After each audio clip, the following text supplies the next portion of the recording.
गोपिका जीवनस्मरणं गोविंद गोविंद। सद्गुरु विठलदास महाराज की जय। శౌనకాది మహర్షులు అడిగిన ఆ 6 ప్రశ్నలకు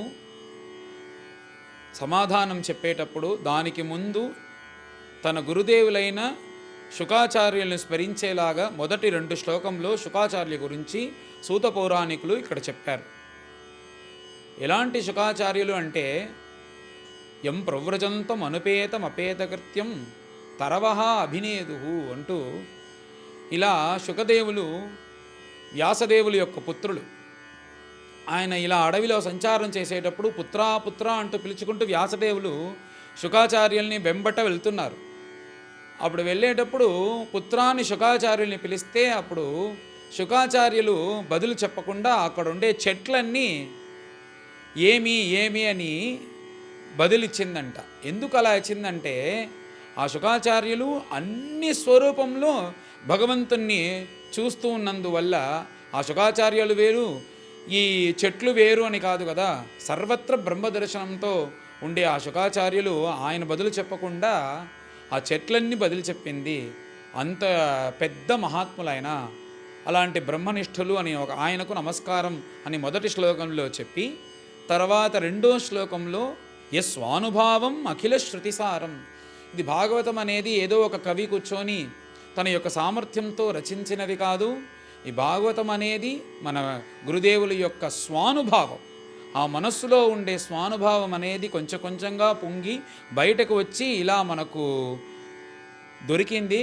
అలాంటిది శ్రీమద్ భాగవతం. ఇది అఖిల శృతిసారం. ఈ భాగవతమే అందరూ సేవించాలి. ఈ ప్రపంచంలోనే సారమైన విషయం ఏమిటంటే అదే శ్రీమద్ భాగవతం. అలాంటి భాగవతం మనకు దొరికినందుకు కారణంగా ఉండే ఆ శుకదేవులకి నమస్కారం అంటూ 2 శ్లోకంలో ఆయనకు నమస్కారం చేసి, తర్వాత ఈ భాగవతం రచించిన వ్యాసదేవులకి నమస్కారం, సరస్వతీదేవికి నమస్కారం చేసి పైన భాగవతాన్ని ప్రారంభించారు. ఆ శౌనకాది మహర్షులు ఇలాంటి ప్రశ్న అడిగినందువల్ల కృష్ణుడి గురించి మీరు అడిగిన ప్రశ్న అనేది ఈ ప్రపంచానికే మంగళాన్ని ఇస్తుంది. కృష్ణ భక్తి కానీ ఒకడు చేస్తూ భగవన్నామ స్మరణం చెప్పుకుంటూ భగవద్గుణం వింటూ ఉన్నాడంటే అతనికి సర్వ పాపములు పోతుంది. అంతేకాకుండా ఇప్పుడు మీరు ఒక ధర్మం చేస్తున్నారే, ఈ యాగం అనేది, ఈ యాగానికి ఫలితం ఏమిటి? అది దొరుకుతుంది ఇది దొరుకుతుంది అనేది కాదు. ఈ యాగానికి అసలైన ఫలితం ఏమిటంటే నారాయణ ప్రీత్యర్థం పరమేశ్వర ప్రీత్యర్థం అంటూ స్వనిష్ఠితస్య ధర్మస్య సంసిద్ధి హరితోషణం. మనం చేసే ధర్మం వల్ల భగవంతుడు సంతోషపడాలి, అదే దానికి అసలైన ఫలితం. అలాంటి మీలాంటి వాళ్ళు ఇలా చేస్తే తప్పకుండా భగవంతుడు సంతోషిస్తాడు అని వాళ్ళ దగ్గర చెప్పి, పైన ఈ భగవద్భక్తి, భగవన్నామం, భగవద్గుణ శ్రవణం వీటన్నిటికీ మనకి చేస్తే మనకి ఏమి దొరుకుతుంది అంటే విద్యతే హృదయ గ్రంథి. మన మనస్సులో జన్మంగా ఒక గ్రంథి అనేది ఉంది కదా. దీనివల్ల అది, అది వల్ల ఇది, మన భార్య వల్ల కొడుకు ఇది ఇల్లు కారు, ఇలా ఒక పెద్ద గ్రంథి ఈ మనస్సులో ఉంది. దీన్ని మనం విడిచేదానికి మన వల్ల వీలు కావటం లేదు. ఈ భగవద్గుణం కానీ విన్నామంటే మన మనస్సులో ఉండే ఆ గ్రంథి విడిపోతుంది. తర్వాత ఏమో చేస్తున్నాను, దీనివల్ల ఏమి దొరుకుతుంది, అది దొరుకుతుందా, ఇది కరెక్టా అది కరెక్టా అని మనం మనస్సులో ఉండే సంశయాలన్నీ తీరిపోతాయి. తర్వాత ఇలా అయిన వెంటనే భగవంతుడు వచ్చి అనవరతం మన మనస్సులో కూర్చుంటాడు అని ఇలాగా ఈ భగవద్గుణ శ్రవణం భగవద్గుణ స్మరణం యొక్క మాహాత్మ్యం చెప్పి, మీరు పైన ఒక ప్రశ్న అడిగినారే భగవంతుడు ఏ అవతారం చేసినారు అని, దాని ఇప్పటికీ నేను సంగ్రహంగా చెప్తాను అంటూ ఈ 2వ అధ్యాయాన్ని పూర్తి చేశారు. అథ ద్వితీయోऽధ్యాయః వ్యాసోవాచ ఇతి సంప్రశ్న సంహృష్టః విప్రాణాం రౌమహర్షణిః ప్రతిపూజ్య వచస్తేషాం ప్రవక్తుముపచక్రమే. సూతోవాచ యం ప్రవ్రజంతం అనుపేతమపేతకృత్యం ద్వైపాయనో విరహకాతర ఆజుహావ పుత్రేతి తన్మయతయా तरवोऽभिनेदुः तं सर्वभूतहृदयं मुनिमानतोऽस्मि यस्वानुभावम् अखिलश्रुतिसारमेकम् अध्यात्मदीपम् अतितितीर्षतां तमोन्धम् संसारिणां करुणया आह पुराणगुह्यम् तं व्याससूनुमुपयामि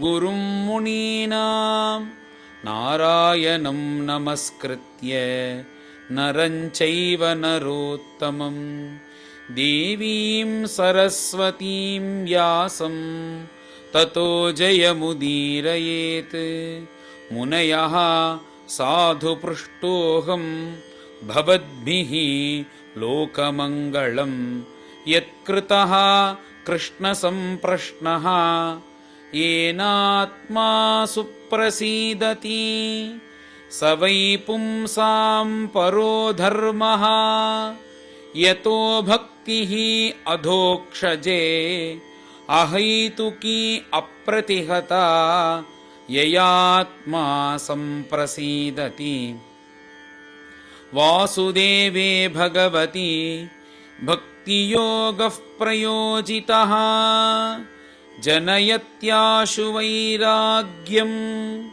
ज्ञानं च यदहेतुकं धर्मस्वनिष्ठितः पुंसां विश्वक्सेन कथासु यः नोत्पादयेत् यदि रतिं श्रम एव हि केवलम् धर्मस्य ह्यापवर्ग्यस्य नार्थोऽर्थायोपकल्पते नार्थस्य धर्मैकान्तस्य कामो लाभाय हि स्मृतः कामस्य नेन्द्रियप्रीतिः लाभो जीवेत यावता जीवस्य तत्त्वजिज्ञासा नार्थो यश्चेह कर्मभिः वदन्ति तत्तत्त्वविदः तत्त्वं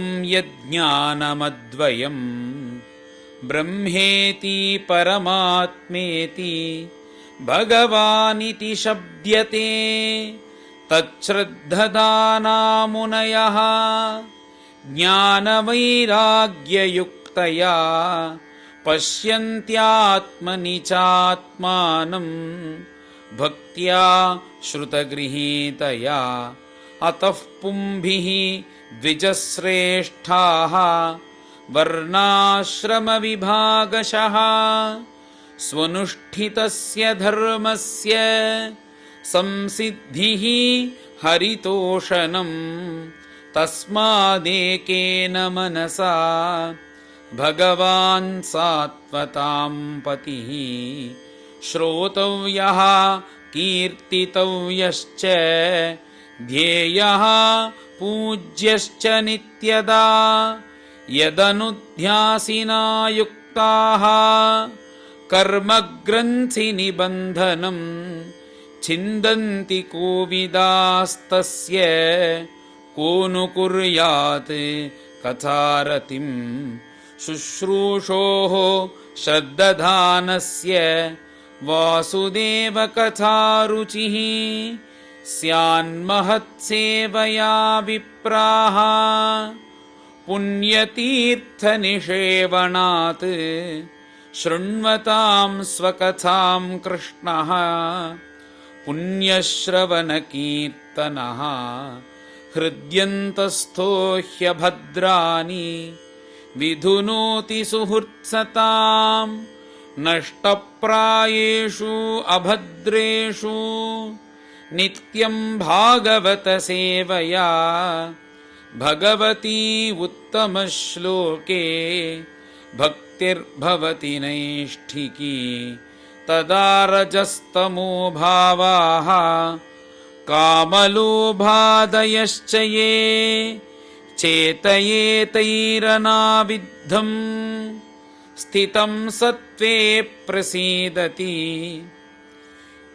एवं प्रसन्नमनसः भगवद्भक्तियोगतः भगवत्तत्त्वविज्ञानं मुक्तसङ्गस्य जायते भिद्यते हृदयग्रन्थिः छिद्यन्ते सर्वसंशयाः क्षीयन्ते चास्य कर्माणि दृष्ट एव आत्मनीश्वरे अतो वै कवयो नित्यं भक्तिं परमया मुदा वासुदेवे भगवती कुर्वन्त्यात्मप्रसादनीं सत्त्वं रजस्तम इति प्रकृतेर्गुणास्तैः युक्तः परं पुरुष एक इहास्य धत्ते स्थित्यादये हरिविरिञ्चि हरेति संज्ञाः श्रेयांसि तत्र खलु सत्त्वतनो नृणां स्युः पार्थिवाद्दारुणो धूमः तस्मादग्निस्त्रयीमयः तमसस्तु रजस्तस्मात् सत्त्वं यद्ब्रह्मदर्शनं भेजिरे मुनयोऽथाग्रे भगवन्तमधोक्षजं सत्त्वं विशुद्धं क्षेमाय कल्पन्ते येनुतानिह मुमुक्षवो घोररूपान् हित्वा भूतपतीनथा नारायणकलाशान्ताः भजन्ति ह्यनसूयवः रजस्तमः प्रकृतयः समशीला भजन्ति वै पितृभूतप्रजेशादीन् श्रियैश्वर्यप्रजेप्सवः वासुदेवपरा वेदाः वासुदेवपरामखाः वासुदेवपरा योगाः वासुदेवपराः क्रियाः वासुदेवपरं ज्ञानं वासुदेवपरं तपः वासुदेवपरो धर्मः वासुदेवपरा गतिः स एवेदं ससर्जाग्रे भगवान् आत्ममायया सदसद्रूपया चासौ गुणमय्या गुणो विभुः तया विलसितेष्वेषु गुणेषु गुणवानिव अन्तः प्रविष्ट आभाति विज्ञानेन विजृम्भितः यथा ह्यवहितो वह्निः दारुष्वेकः स्वयोनिषु नानेव भाति विश्वात्मा भूतेषु च तथा पुमान् असौ गुणमयैर्भावैः भूतसूक्ष्मेन्द्रियात्मभिः स्वनिर्मितेषु निर्विष्टः भुङ्क्ते भूतेषु तद्गुणान् भावयत्येष सत्त्वेन लोकान् वै लोकभावनः लीलावताराणुरतः देवतिर्यं नरादिषु श्रीहरये नमः। श्रीमद्भागवते महापुराणे प्रथमस्कन्धे द्वितीयोऽध्यायः गोपिकाजीवनस्मरणं गोविन्द गोविन्द। सद्गुरु विठलदास महाराज की जय।